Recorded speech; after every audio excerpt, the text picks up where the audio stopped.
Hello, dear fans, friends, and subscribers. Welcome to Cricket Happing. Sorry, we're having a sore throat here, but I'm going to skim through this daily cricket show today. As far as today's cricket show goes, I have to say that Australia, after that ball tampering incident, had their image actually tarnished a bit, but definitely one thought that the Australians were a bit weak, and one thought that Pakistan would be much stronger.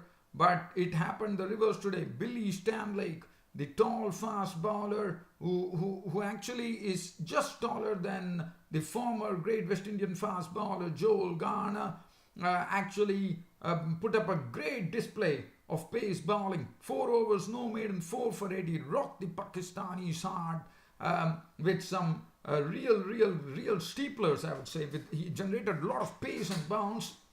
And Billy Stanlake probably was doing something as if he was bowling on a whacker wicket in Perth. As with this help, the Pakistanis were bowled out for 116, and the Australians romped home with a cakewalk win in these 20 overs tri-series in Zimbabwe, where Australia won by 9 wickets with Aaron Finch smashing it around, and Australia winning by 9 wickets. A very, as I said, a cakewalk win for Australia in the second match of the tri-series here. And Pakistan would be really looking out as to what went wrong. And Stanlake, as I said, totally stole the thunder today. As far as the India versus Indian tour of England is concerned, it's the start of the first match as India and England clash in the first of the T20s, which is coming up at Manchester in Old Trafford tomorrow. And the India T20, I will be doing a brief preview of that particular match which is coming up. And we'll also have a look at 2 matches that were played yesterday in the Canada Dry Global T20 tournament, where there were wins for the West Indies B team, and also there was a win for the I'm just trying to see that to tell you which team exactly went on to win the match. We are talking about the 5th match which happened. It is in round 1, and the match was won by the Vancouver Knights. Vancouver Knights beating the Winnipeg Hawks by 6 wickets, and Allen absolutely smashing it around for the West Indies B team from a position. They were very precariously placed at 121 for 7, but he smashed it all across the park with 8 sixes to win the match for the West Indies B team. I'll be talking about that. So, but those 2 things would be in a very brief manner. But first we go international. As I said, I'll be starting off with the match between Pakistan and Zimbabwe. So the Australian captain Aaron Finch won the toss, and I'm going to only take you through those wickets that Billy Stanlake took, because that was the key and that was the reason, and he was the man of the match. 4 overs, no maiden, 4 for 8, and I'm going to go through that. So it all started off, as I said, with Aaron Finch, the Aussie captain, winning the toss and inserting the Pakistanis in. The first wicket to go was Mohammad Hafiz. Now this was an exhibition of great pace and bounce. Now Hafiz got a ball which actually had some extra bounce onto it, and there was some away movement as well. And Stanlake just parred. In fact, Mohammad Hafiz parred at the delivery, and it was Finch in the first slip taking an overhead catch. So that was wicket number 1. Next to go, Fakhar Zaman. Fakhar Zaman was also a victim of Billy Stanlake, the tall bowler. Now this was a sort of a disputable decision, but actually he was caught down the leg side as Zaman went for a hook, and it was gone. As that there is no DRS in this tri-series, unfortunately, and Fakhar Zaman had to leave the crease to the pavilion. So he was got caught Alex Carey behind the stumps of the bowling of Stanlake for 6 of 11 balls with 1 4. The next to go, Hussain Talat. Now Hussain Talat this was another ball which was one would probably say the credit for the catch would go to Aaron Finch. Actually, even though he was in first slip, he took the catch in the gully region. This was a real lifter from Billy Stanlake. Talat definitely tried to reach the ball. He actually stood up tall and tried to reach at it, and probably he probably tried to fend it away. But as I said, the bounce was very, very steep, hit a part of his glove, and Finch, as I said, from slip actually sprinted down to the gully region, stretched his hand, and snapped it up. The wicketkeeper and the Pakistan captain came in. So Hussain Talat was gone, caught Finch, bowled Stanlake for 10 of as many balls, 2 fours. And this was the 4th over from Stanlake, and Aaron Finch deciding that his best bowler Billy Stanlake was an absolute fire, decided to go with him, and I thought that was the right decision because Stanlake once again generated extra bounce, and this time it was the captain of the Pakistan cricket team, Sarfraz Ahmed, and that was a big wicket. This was actually from backward flank delivery just outside the off stump, went away. Sarfraz was totally squared up in that case, and he wanted to just keep the ball away from him, and he nicked the ball into the waiting hands of Finch. So Finch coming into business for Stanlake. It was a lot of caught. Finch bowled Stanlake in the 3 dismissals that Stanlake took, and the only 1 dismissal where Alex Carey came into the picture.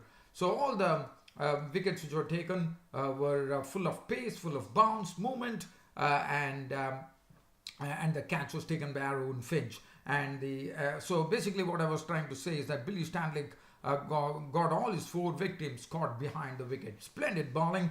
Aaron Finch bowled him out, and that was the key. And the Pakistanis were reduced to 24 for 4 at that stage in the 7th over. Billy Stanlake had figures of 4 overs, no maiden, 8 runs and 4 wickets, definitely fetching him the man of the match award. And after that, there was no answer from the Pakistanis. They could not recover from this heavy blows that were dealt by Billy Stanlake. Shoaib Malik left, run out 13 of 16 deliveries with 1 4. Asif Ali was bowled by Stoinis for 22 of 20 deliveries with 2 sixes. Shadab Khan was the highest scorer, contributing 29 of 25 deliveries, 1 4 and 1 6. Fahim Ashraf made 21 of 17, 2 fours, 1 6, falling a victim to the bowling of Jai Richardson, the fast bowler. Mohammad Nawaz was a victim of Ty for 6. Hassan Ali for naught of the bowling of Ty. Usman Khan not out, not. And the Pakistanis succumbed to 116 all out, absolutely hit by the thunderbolts of Billy Stanlake. Billy Stanlake, take a bow. 4 overs, no maiden, 8 runs and 4 wickets. This is splendid bowling figures, because it's not only about the economy, also look at his wicket taking. 4 wickets for 8 runs. Stupendous bowling performance from Billy Stanlake. Jai Richardson, 4 overs, no maiden, 1 for 22. Bowled his heart out. Stoinis 3 overs, 1 for 17. Andrew Tywin for runs, 3.5 overs, no maiden, 38 runs and 3 wickets. Ashton Agar 4 overs, none for 27. And Glenn Maxwell bowled 1 over for 3 runs. Australia in their chase here, they started off with DRC shot the only wicket going, as he was caught by Hussain Talat of the bowling of Hassan Ali for 15 of 14 deliveries, 3 fours. But after that, it was Aaron Finch who just turned it on. They had nothing to worry. They had only 117, but Australia made sure that they had a very good run rate. This was an opportunity for them to keep up the run rate as high as possible. They kept on smashing. Aaron Finch in particular smashed the Pakistani bowlers to all parts of the ground to make an unbeaten 68 of just 33 deliveries, 4 fours and 6 sixes. And also one has to say Aaron Finch targeted Shadab Khan, the right arm leg spinner, for plenty of runs and spoiled his bowling figures to a great extent. And Travis said that a compact 20 not out of 18, 1-4, game over, 117 for 1. Australia winning the first T20 by 9 wickets. And the man of the match is that Billy Stanlake. And Billy Stanlake definitely, definitely, as I said, totally rattled the Pakistanis. The bowling, Usman Khan, if you look at the Pakistani bowling card, everyone got taken for runs. Usman Khan, 3 overs, went for 31 without a wicket. Mohammad Nawaz, 2 overs for 22 without a wicket. Hassan Ali, the only wicket taker, 2 overs, no maiden, 1 for 18. Shadab Khan's figures were absolutely spoiled by the captain Aaron Finch. 3.5 overs, no maiden, none for 41. So that is as far as the match between Pakistan and Australia were concerned. Now let's look at the start of the Indian tour of England, and the good thing that is happening for India is that they are going to get more acclimatized to the English conditions till such time they reach the test stage, which was not the case in the last tour where India were, I wouldn't say totally outplayed, but they definitely went on to lose the match. So just looking at the England-India match, which is coming up, the first T20 of the three-match T20 series, which is coming up, one has to say there'll be a lot of interest now on the England-Colombia clash, which is coming up in the FIFA World Cup, and that is very important into the last 16, and one probably does not know Manchester and Old Trafford, how the spectators are going to be. Are they going to be milling around, or probably the timings might clash with the Colombia England match, which is coming up in the FIFA World Cup. So England, let's have a look at the Indian team here. England team, okay, let's look at the England team. As far as the England team is concerned, they are looking confidence personified, according to me. They are a very, very strong unit. Jason Roy and Josh Buttler. Now, one knows that Josh Buttler is the new opener for England after his experimentation in the Indian Premier League, and he has been doing a splendid job. He is someone who already holds the record now for the fastest 50 in T20 cricket, and Josh Buttler is a really sort of a high impact player now. So Jason Roy and Buttler will open the innings. Joe Root for solidity. Morgan, the captain. Alex Hales. Johnny Bairstow looks a very strong unit. England, no doubt about it. Moeen Ali, David Willey, a lot of all-rounders. Liam Plunkett is an all-rounder. Chris Jordan can bat. Adil. So I don't think there is absolutely no tail in this England team. So this team, according to me, is looking absolute. I think they are looking very heavily armed here in the England team. As far as India is concerned, India definitely have a big a problem here, and the reason I say big problem is that a bogey man, the man who can really stop the flow of runs, and also in the death overs, is quite a useful bowler to have for India. Unfortunately, Jasprit Bumrah is out of business for the entire T20 series due to injury, which is very unfortunate, and that really puts the onus on Bhuvaneshwar Kumar, Umesh Yadav and Hardik Pandya to deliver well, and then probably the England batsman's challenge would come against the spinners Kuldeep Yadav and Yuzvendra Chahal, who have been doing wonderfully well and have been the tried and trusted pair for India as far as spin is concerned. So that would be probably the real battle there. And as far as Indian batting is concerned, Indian batting has always been strong. So Rohit Sharma, Shikhar Dhawan opening the innings, very strong. Rohit Sharma is just 51 runs away from getting 2,000 runs in T20 cricket. Virat Kohli will definitely pass that mark. He's not far behind. KL Rahul is in some very good touch. Virat Kohli will captain the team. Mahendra Singh Dhoni, one very well knows Mahendra Singh Dhoni, what he brings to the table. Dinesh Karthik, my man to take this, be in the team would be Dinesh Karthik because of his prolific form right now. So I would prefer Dinesh Karthik in favor of Manish Pandey, but let's see what the think tank does. Hardik Pandya, always another genuine all-rounder for India, and then the bowling, Bhuvaneshwar Kumar, Umesh Yadav. So definitely the Old Trafford normally is definitely something which assists the bowlers, as we all know, with a lot of movement. But if you look at the history, it seems that in the match against Australia, there was a lot of turn, and that would be something which would definitely interest the Indian spinners. And it seems like they would probably go with probably both the teams would be plumping in for spinners. So I think we should have a great game of cricket, and one is waiting for this to happen, and that could be a sort of a real summit clash which is happening tomorrow within England. And England, let me tell you, have the wood over India as far as T20s are concerned, because they are holding a sort of a very nice record. It's a 6-5 win-loss record against India in T20s, but whenever they have played in England, all the three meetings that they had in England has always been in favor of England. So definitely, but I think we should have a rocking match coming up. So let's get on to a skimmer now. We are talking about from where I'm broadcasting, as always say, and that is known as that's Canada, Toronto in Canada. And from Canada here, I can say that there were 2 matches played yesterday. So I'm going to have a very brief look at that. It was the 5th match, round 1 in the Canada Dry Global T20 tournament. Winnipeg Hawks were taking on the Vancouver Knights.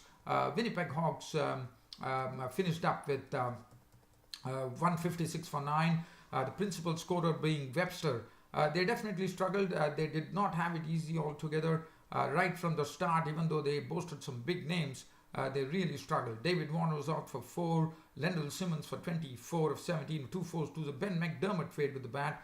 8, just making 8 runs of 11 balls with 1 6. Wayne Bravo was out for 6 of 13 deliveries. He scratched around.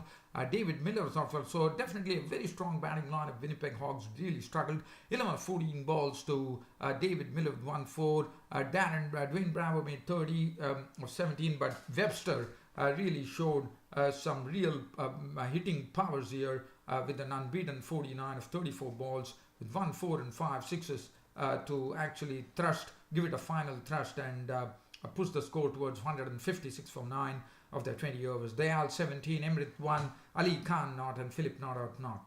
156 for 9, and the Vancouver Knights actually won the match by 6 wickets. If you look at the bowling, Saudi 1 for 45. Cottrell finally got into the act, bowling a nice line. 4 overs, no more than 28 runs and 3 wickets. Saad bin Zafar 2 overs for 22. Fawad Ahmed, the leg spinner, did a fine job. 4 overs, no more than 3 for 33. Jacobs 2 overs, none for 6. 4 overs, 1 for 21 for Andre Russell. Now Vancouver were given a target of 157 runs to win from 20 overs, and this was a double header being Sunday. It's a long weekend here in Canada, and I have to say this Ali Khan has been very, very impressive. He started off with a maiden over. He tested Chris Gale with some nice pace and also some very good bounce as well. And finally, he trapped Gale LBW in his very first over, bowling the first maiden over in this Canada Dry Global T20. And Ali Khan, every time he bowls, he looks to be very impressive.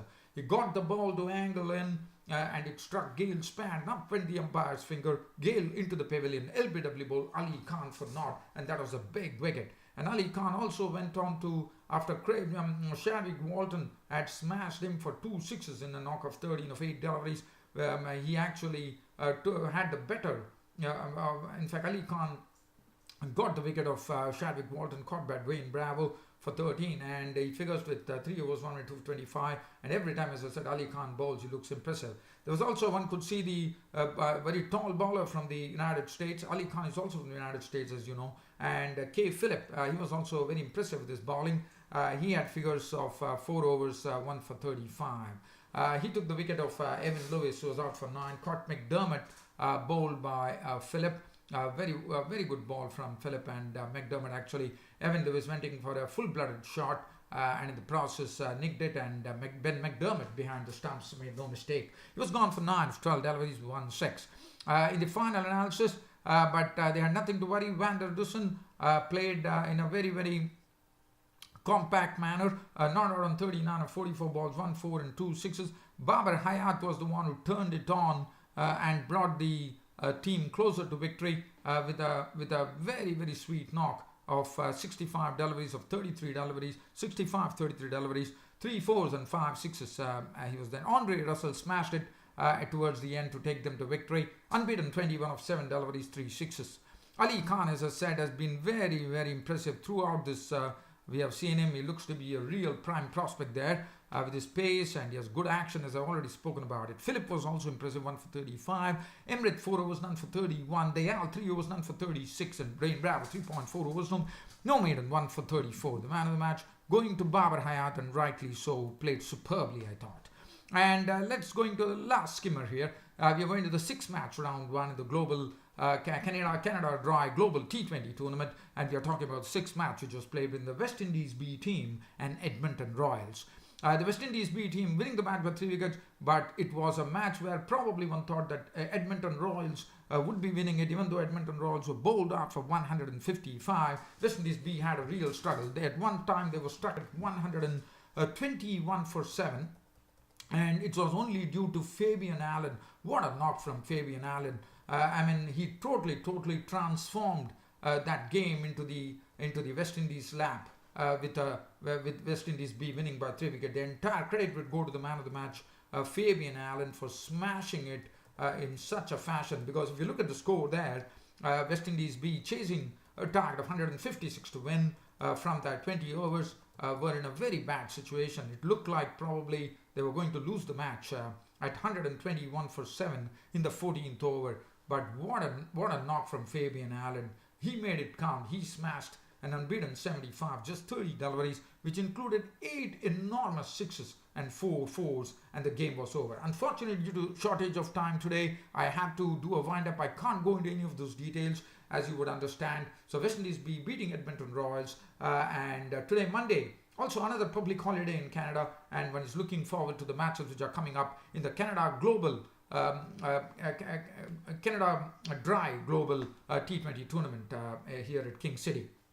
Well, dear fans, friends, subscribers, it's about time for me. Push the wind up button here by saying that I'm going to sign off from this cricket show for now, but promising you my next cricket show will be up tomorrow. That's on a Monday. Until then, it's sayonara.